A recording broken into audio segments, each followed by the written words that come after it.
Jeudi 6 janvier 2022, place à la revue de presse. Mesdames et messieurs, bienvenue à ce 1e numéro sur votre chaîne GCT Magazine, une chaîne par excellence.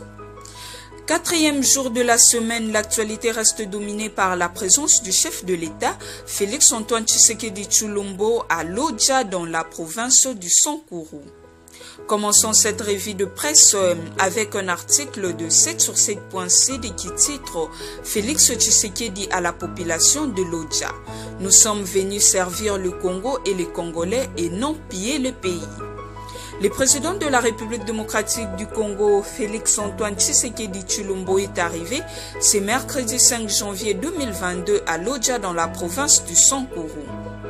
Aussitôt arrivé, Félix Tshisekedi s'est adressé aux habitants de cette partie du pays.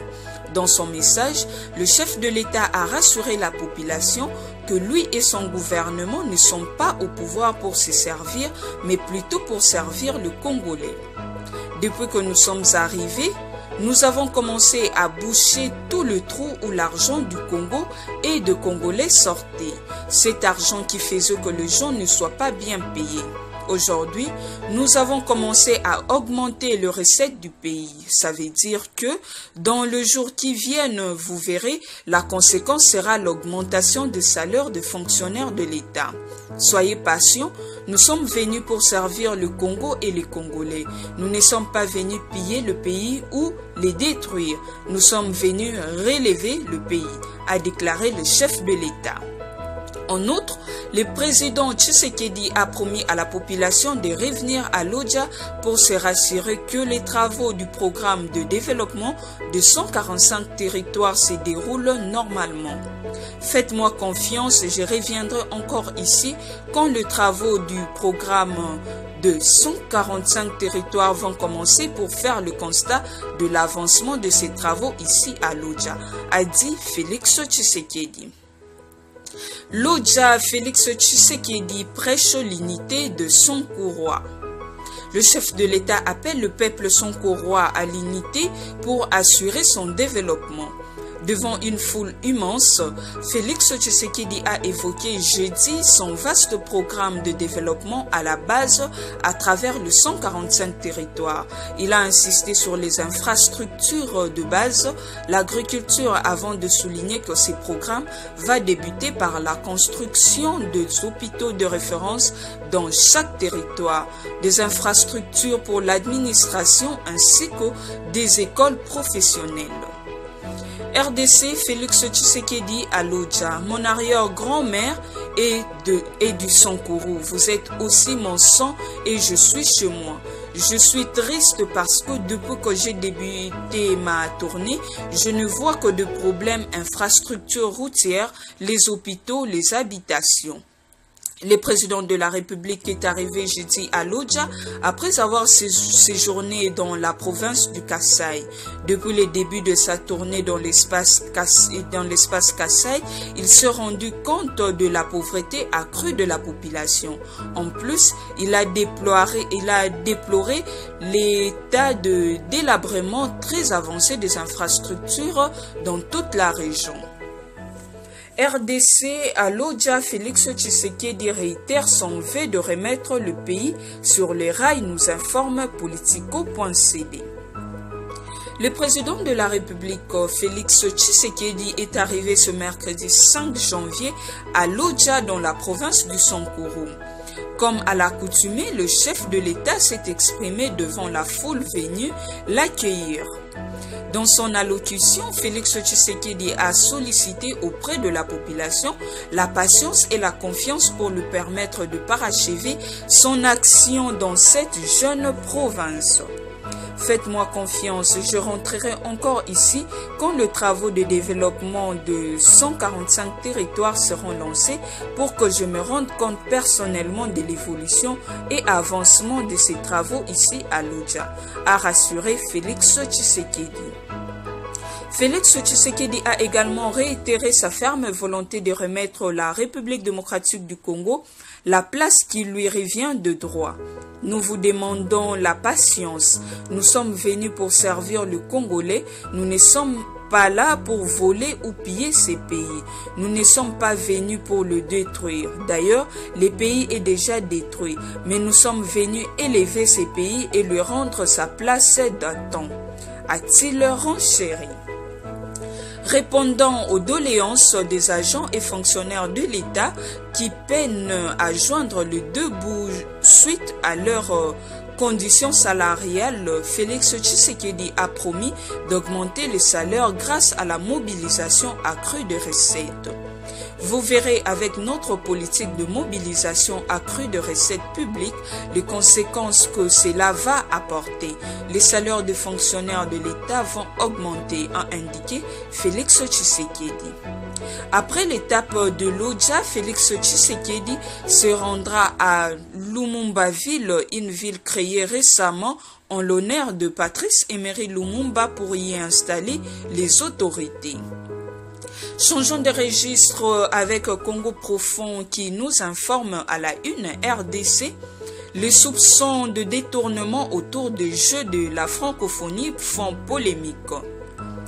Le 9e jeu de la francophonie sont programmés pour août 2022 à Kinshasa. Les autorités congolaises restent confiantes en dépit de nombreux retards accumulés. En plus de ces retards qui inquiètent de plus en plus, l'attribution de plusieurs marchés fait également parler à Kinshasa.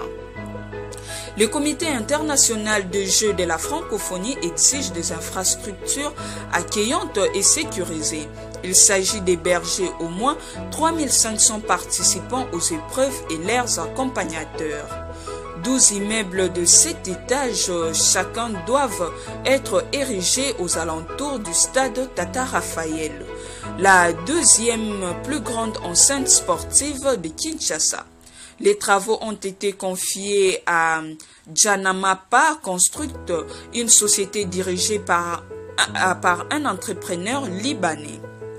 Trouver des solutions à l'amiable, mais de premiers soupçons sont apparus au dernier trimestre de 2021.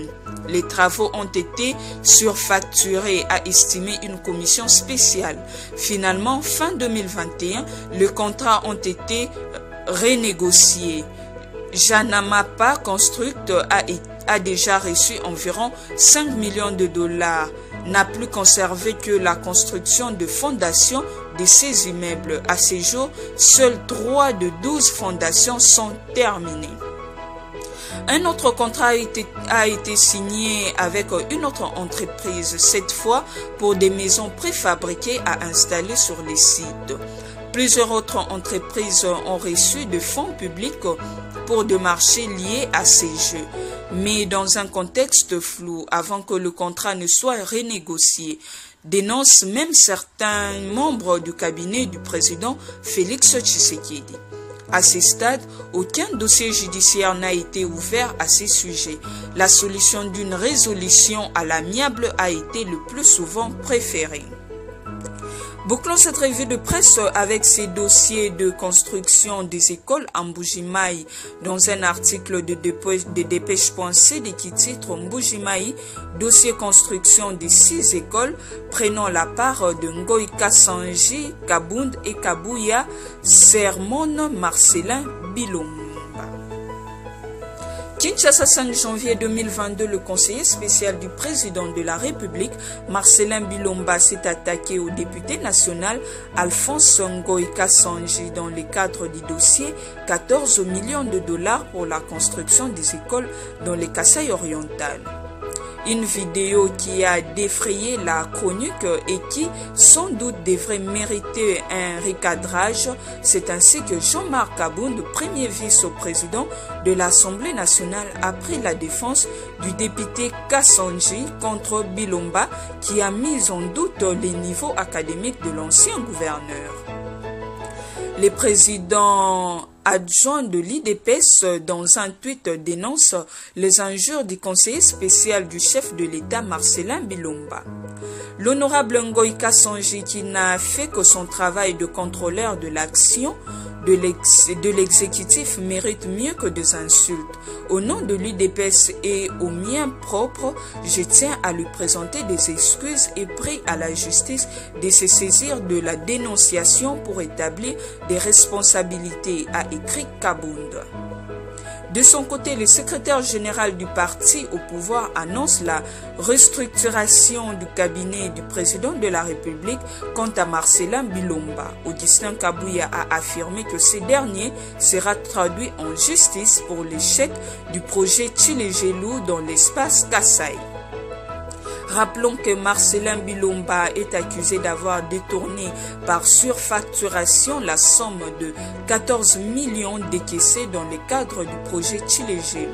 Ces révélations apportées par le député Ngoï Kassanji soulignent que sur les 100 écoles plus hôpitaux, ce conseiller de Fachi n'a construit que 3 écoles et des hôpitaux de révélation que nie l'incriminé qui affirme avoir respecté la loi Contassé. C'est avec cette information que nous mettons un point final à cette revue de presse de ce jeudi réalisée par votre rédaction de GCT Magazine Télévision. Mais avant de nous quitter, voici notre pensée du jour avec Charles de Gaulle. La parole est au peuple. La parole du peuple, c'est la parole du souverain. Restez fidèles à GCT Magazine Télévision. À demain pour un nouveau numéro. Bonne journée chez vous.